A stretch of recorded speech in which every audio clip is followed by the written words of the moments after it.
Miami at NC State this weekend. Let's jump to it. The Clemson follow-up. The game after the emotional victory is always a trap game.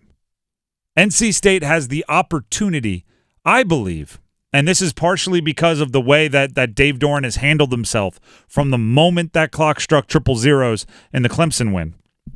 They have an opportunity to take on an us against the world attitude. And he apologized to Steve Smith.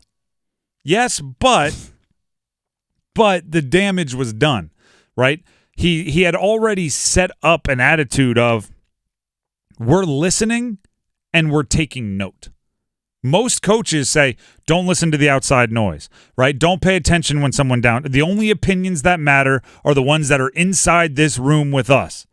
Soon as you acknowledge, I heard Steve Smith, I didn't like it, and he can kiss my blank, you've let the players know, oh, I hear the haters, right? I hear the naysayers. If you talk about us on College Game Day, we're paying attention and we're going to use it as fuel. The world is against us. Let's take a step kind of further in. MJ Morris is losing believers. At the beginning of this year, it was Brennan Armstrong's the now. MJ Morris is the quarterback of the future. Now, we had James Henderson of Inside Pack Sports on the Pack Therapy podcast, which, by the way, you can couple new episodes out this week. You can find it everywhere podcasts can be found. Myself, Mike Glennon, talking Pack Sports, Pack football specifically. We had James Henderson on during the bye week, and he said MJ Morris the rest of this year is now an audition.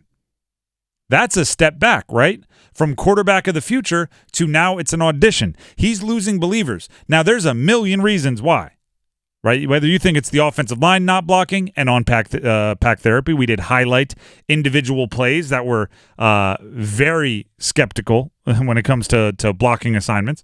Whether you think it's the wide receivers outside of Casey Concepcion not getting a lot of help, or maybe you do think MJ Morris isn't playing up to expectations. Whatever your belief is, the shine is wearing off. The world, including me right here on this program, was questioning their bowl eligibility during the bye week. Will they get there? Will they find 2 wins after the bye? It was a legitimate question. It was not unfair to ask.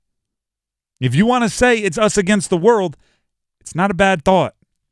If you want to rally the troops by saying it's us against the world, and it does seem to have fired everybody up, go for it. And this feels like a good game to solidify that, because it is kind of a very traditional, stereotypical the U thing to do, right? You watch the U and the documentaries, the 30 for 30s, it very much was them against the world, and they believed it that way, even when, like, this is the part that they don't bring up in their own documentary, right? They're probably the most popular team in the country, right? There were jerseys all over the place. Their jerseys were popping up in rap videos. Like, everybody was all about the U, but they were still, it's us against the world. No one believes in us. Sure, like Notre Dame doesn't believe in you, but also you're playing against Notre Dame. Why would they believe in you? Like, the country, you were very popular. So you can create that narrative if you want. I think now is a good time for State to lean into it. Right? Oh, Duke is everyone's upstart favorite. Oh, North Carolina has Drake May. Everyone thought they were going to be a college football playoff team. Look what happened to them. Nobody believed in us.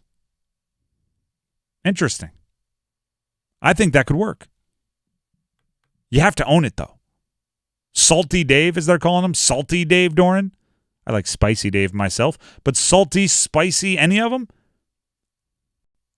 You can't be cuddly anymore, right? Now you're sharp edges.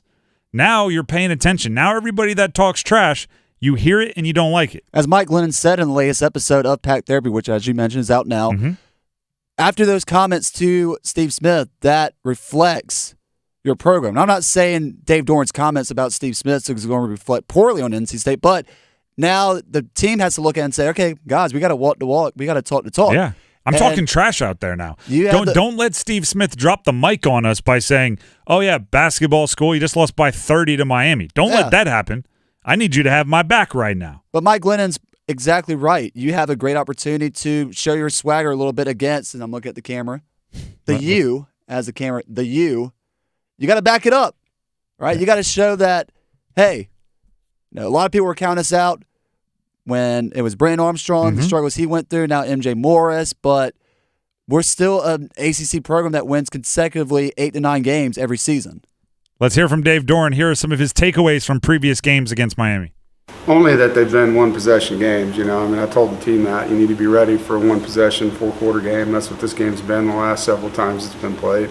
Obviously, different coaches were on the sideline for some of those games, but, you know, definitely bring that up to their attention that this is going to be a tough game. And a lot of ACC games are that way, you know. I think when you get into the league, and you're seeing it now, every team, doesn't matter what the record is, they show up. They're well coached. The kids play hard.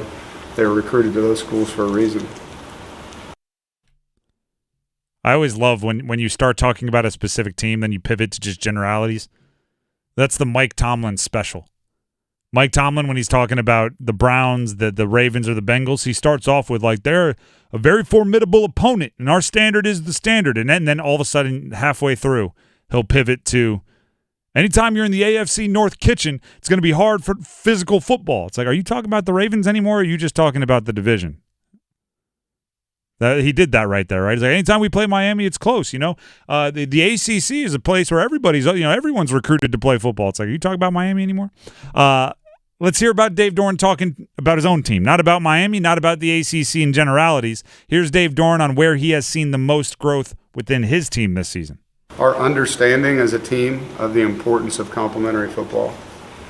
I think that you could have a conversation about our guys about that. They could give you a very philosophical answer about it, but I don't think they understood it and the value of it until we played in a couple games and played the way we did in a couple of games. And so that has hit home in a big way to this roster. Complementary football. You saw it against Clemson. Now, this is not a knock on Dave Doeren because everyone says it. Complementary football, of course. Like, that's like saying in basketball, we want to put the ball through the hoop more than the other team. Complementary, what do you mean? That means the defense wants to play well and the offense wants to play well and special team wants to play well? That's how you complement each other? We force turnovers, you score points. Complementary football. It used to be, the coach speak used to be all three phases. That's what they used to say. Coaches used to say we need to play well in all three phases. Now they say it's complementary football. It just means play well. Yes, you need to play well. You need to understand you need to play well. You need to pick each other up. Before that, you didn't recognize that when here's my best definition of complementary football, and every offensive player in the history of the world will agree with me. If you turn the ball over, it's the worst feeling in the world, okay? You're a running back and you fumble. You're a receiver and the ball bounces off your hand and it gets intercepted. You're a quarterback, you throw an interception. Heck, if you're an offensive lineman and you whiff on your block and it leads to a strip, sack, fumble, you feel awful.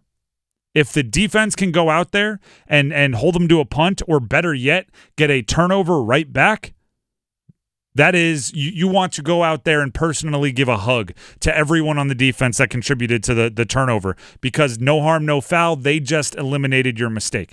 That's complementary football at its best. The problem I have with it is when coaches say things like, we're getting better at complementary football, or we're understanding complementary football, because I'm going, wait a second, did they think they weren't supposed to get a turnover after the offense turns it over?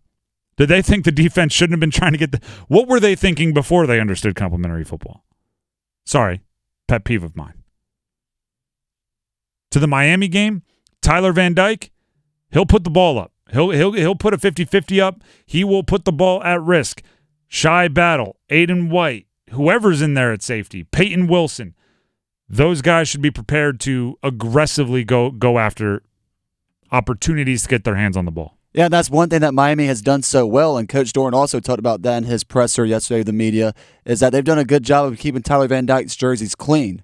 And they keep them upright, correct. One reason that they've been able to do that is because they utilize the run game so well. My only thing is, I don't know if Miami's defense or offensive line, has seen a defensive line and a secondary quite as good as NC State's yet this season. Here's the thing. They keep Tyler Van Dyke's jersey clean.